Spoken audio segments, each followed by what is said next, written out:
It's member-supported Hawaii Public Radio, All Things Considered, HPR1, and I'm Dave Lawrence. Guitarist Joe Bonamassa hitting the state. It's his debut gig this Saturday. He told us about some of the heavy musicians he's jammed with and about his love for classic rock and blues. We're definitely a throwback kind of to the late 60s British blues boom. Think of early Eric Clapton stuff with John Mayall and the Blues Breakers and Free and the Jeff Beck group, stuff like that. And, some of the stuff, the more recent albums, you got more of an American kind of feel, almost borderlines on country music and stuff. So if you kind of mix that together and some maybe straight ahead blues, kind of what it is. It's not really traditional anything. It's more of a melting pot, so to speak. And it's been some family nurturing that has brought this melting pot of styles to you, right? Because I was reading it's a few different family members have musical backgrounds, so to speak. Yeah, I'm a fourth generation musician. And my great-grandfather played trumpet, and so did my grandfather, and they both did that professionally back in, starting in the 30s and 40s and 50s. My dad, being a hippie kid, product of the late 60s, decided that he wanted to play electric guitar like Leslie West, and I kind of followed in his footsteps. So. And what a journey. So many different cats, as I was saying. You have the kind of resume, and it's an earned resume. It's great because you've got all these wonderful stories that you earned through working really hard.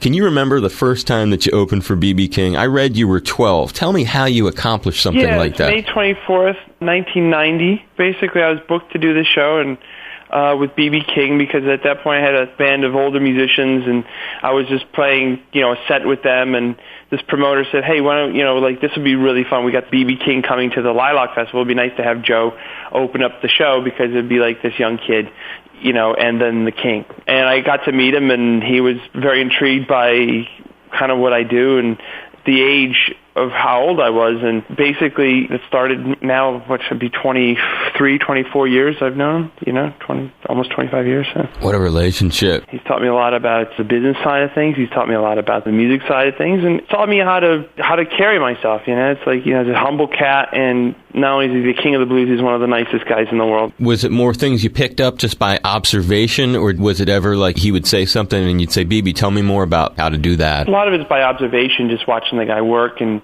watching him carry himself, and it's about the interaction with fans. He's always got time for the fans. He's always very engaging and loves to meet people and loves to give back, and he's one of those kind of cats that is interested in seeing a new generation pick it up and take it. He wants it to go further than he took it. That's a true icon. He's so confident in himself and his own legacy that he just goes, hey, listen, try to make this better and get more fans and make the music go forward. So. You've experienced Buddy Guy up close, too. Anything on that same sort of note that's come from that? The Buddy's the same way, almost. It's like, Buddy has a different style of playing, obviously. It's a little more fiery, it's a little more rock. And, again, it's like, showmanship from Buddy Guy. The way he engages, the way he stares down a crowd, it's like he's in complete control of that crowd from the minute he walks on, and he takes people on a journey. It's the dynamics, and it's I learned a lot about dynamics watching Buddy Guy. Really loud and frantic to soft, almost to the point where you can't hear the band, but you're on the edge of your seat. And that's really a good thing that, so music lacks sometimes. And, and I sound like an old man now, but in my day, the music had dynamics, but in truth be told, it did.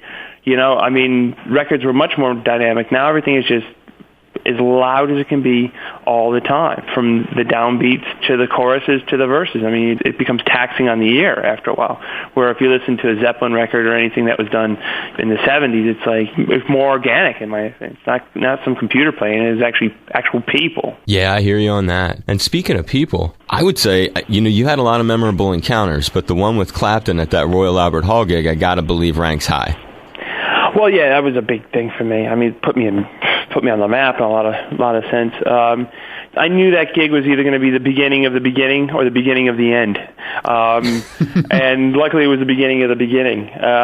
Because, we worked very hard to get to that moment, and, if we fell flat on our face, or if it was like, oh yeah, well, they he got his shot and it never materialized after that, but the fact that Eric was nice enough to come down and sit in for a tune was something that I'll never forget. I'll never, ever, ever forget. I hope you have fun today. Thank you for doing this. Cheers, Dave. I appreciate it.